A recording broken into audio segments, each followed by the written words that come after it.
When I was 19, I moved into my first apartment. It was a small, cozy place in an old, creaky building that seemed to groan in protest with every gust of wind. My furniture came mostly from the thrift store next door, a treasure trove of mismatched pieces. My favorite find was a pair of vintage red armchairs, upholstered in a fabric so soft and worn that they felt like an embrace. I often fell asleep in one of them, book in hand, as the dim light from a nearby lamp cast long shadows on the walls. What I experienced there, however, is something that still sends chills down my spine. For more chilling and suspenseful real experiences, don't forget to subscribe, share, and like this post if you dare.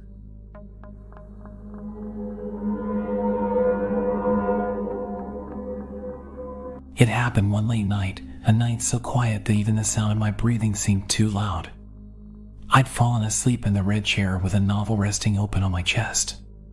The glow of the lamp kept the room bathed in a warm, steady light. When I woke up, the room was just as I had left it, except for one small, chilling detail. There, in the chair across from me, sat a little girl. Her hair was dark, long, and messy, partially obscuring her face. She wore a pale blue dress that looked outdated, like something from decades past. Her bare feet dangled just above the floor. She didn't look at me, not immediately. She was staring at her hands, which she raised slowly to her face, covering her eyes. "Peekaboo," she whispered, her voice so faint I almost thought I had imagined it. My heart thudded painfully in my chest, but I didn't move. Was I dreaming? Hallucinating? My hands, trembling, moved to my own face. "Peekaboo," I replied, unsure of why I was playing along but unable to resist. She dropped her hands and smiled. It wasn't the kind of smile you'd expect from a playful child.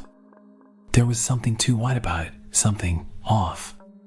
She giggled, soft and breathy, before covering her eyes again. "Peekaboo," she said once more. This time, I hesitated. The air in the room seemed thicker, heavier, as though the oxygen had been sucked out. I tried to rationalize what I was seeing. Maybe I was still dreaming. Maybe this was some side effect of the sleep paralysis that had plagued me since moving into this apartment. But I wasn't frozen. I could move, speak, breathe. Slowly, I raised my hands again and joined her in the game. "Peekaboo," I whispered back, my voice barely audible over the pounding of my heart. When I uncovered my eyes this time, she was gone. I sat frozen in the chair, my eyes darting around the room. The shadows on the walls seemed to shift and stretch, growing darker and more menacing. The lamp flickered, and for a moment, I thought I heard faint laughter, distant but unmistakable. The red chair across from me was empty, but the indentation in the cushion, a small, child-sized shape, remained. I told myself it was just the wear of the old fabric, but deep down, I knew better. For weeks after that night, I couldn't look at those chairs without feeling uneasy. The sleep paralysis episodes I'd been experiencing also became more vivid and terrifying. Each time, I'd wake up to the sensation of something heavy sitting on my chest, pressing the air from my lungs. I'd see shadowy figures at the edge of my vision, always just out of reach. One night, during one of these episodes, I saw her again. She wasn't sitting this time.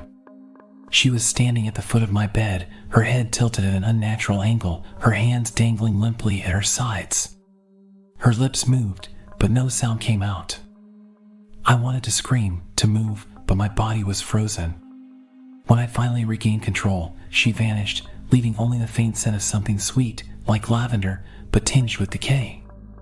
I couldn't sleep for the rest of the night. The next morning, I noticed something that made my blood run cold. On the red chair where she had first appeared, the fabric had torn slightly, revealing the old stuffing inside. It hadn't been like that before. The final time I saw her was the most terrifying of all. I had decided to get rid of the red chairs.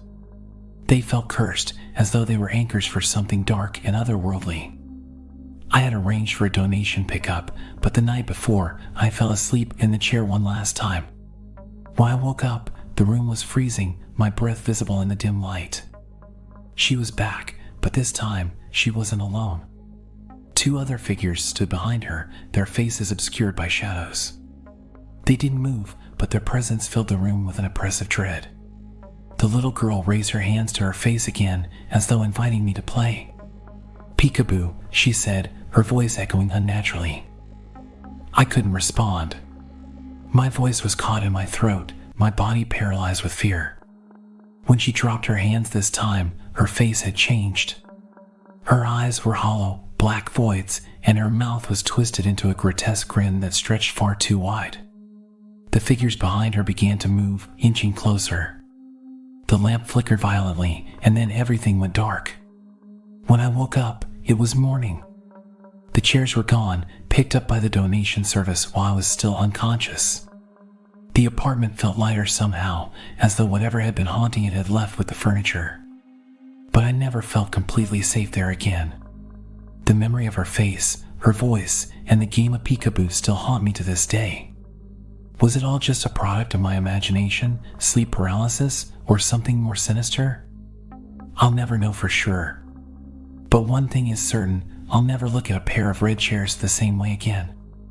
For more eerie tales and spine-chilling experiences, make sure to subscribe, share, and like. Who knows? The next story might be about your first apartment.